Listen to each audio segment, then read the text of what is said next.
So Yung lifted na to, gas type to. ano, open? O, open. Balik ka rito. Mm. Nandito yung motor niya. Ayan o. Ayan. Andun. May granahe na plastic. Isarado mo ngayon. Gagana yan. Habang umiikot pababa yan, ayan, hinahatak niya pababa yan. Yung iba kasi, buksan mo ulit. Yung iba kasi yung nakakabit na yan dito, mismo yung lifter niya, nandoon na yung motor. Ay, Battery operated na yun. nakabukod siya kaya ano. Oo, nakabukod to. Kasi ito talaga, pang lift lang to, pantaas lang talaga to. Gas type to na lifter. Ay, sarado mo na. Ito ang bida niya nito.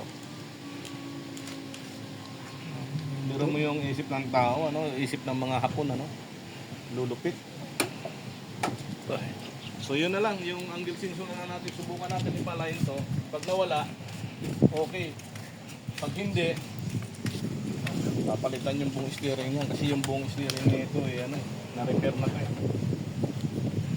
Karoon ng problema malamang yung ano nito. Yung angle sensor nito.